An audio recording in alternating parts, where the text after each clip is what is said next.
You know, it was one of those brutal Chicago winter's wind whipping off Lake Michigan like it had a personal grudge when I stepped out of Mercy General after cutting a check for their new kids' ward, feeling all smug about my good deed of the day. But then this tiny voice hits me like a gut punch. Mister, please help my brother's dying.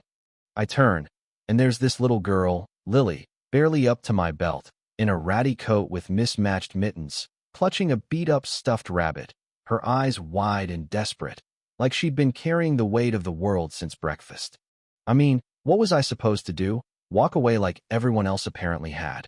Her brother Ethan was 9, sprawled on the cold tile inside, lips turning blue, nurses milling around like it was just another Tuesday waiting on some paperwork or insurance crap that nobody had, because these kids had lost their mom to an overdose months back.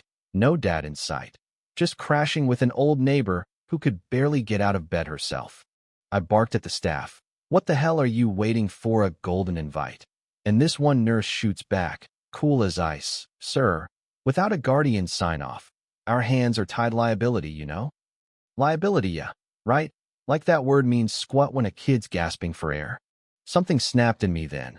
This old ache from losing my own son, Tommy, to the same damn heart defect years ago, the kind that sneaks up quiet and steals everything. I couldn't let it happen again, not on my watch. So I dove in headfirst, pulling strings to get Ethan stabilized. But the docs dropped the bomb, needs a new heart, pronto, or he's done in with no family on the books. He's buried at the bottom of the donor list, forgotten like yesterday's news. I fought the board tooth and nail, storming into the admin's office, slamming my fist down. You gonna let red tape kill this boy while I sit here with the means to make it right? The guy, this slick suit named Vickers, leans back smirking. Mr. Harper, money doesn't rewrite rules, sets a bad precedent. And I fire back. Precedent? Try humanity, I'll fund the whole damn thing. Sign whatever waiver. But if he dies waiting, I'll drag this hospital through every court in Illinois. It was ugly. Rahm calling me a glory hound.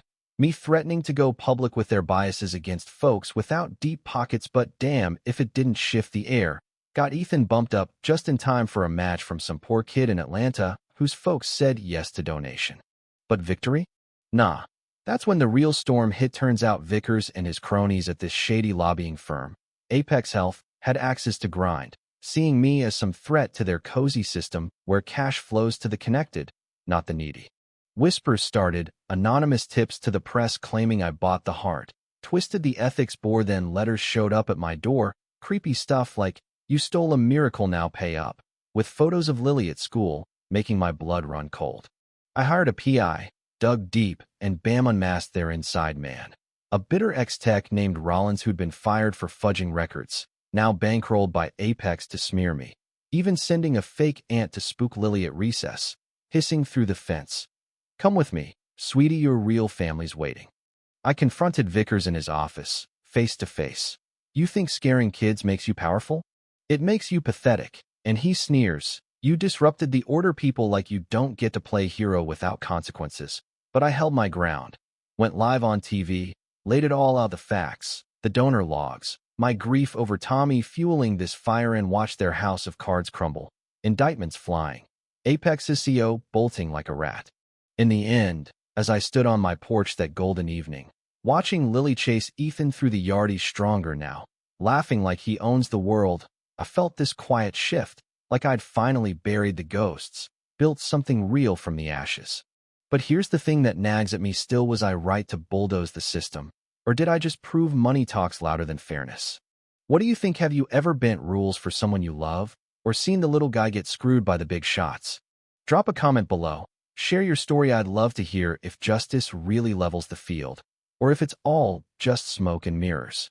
Hit that like if this hit home, and subscribe for more real talk on life's messy turns.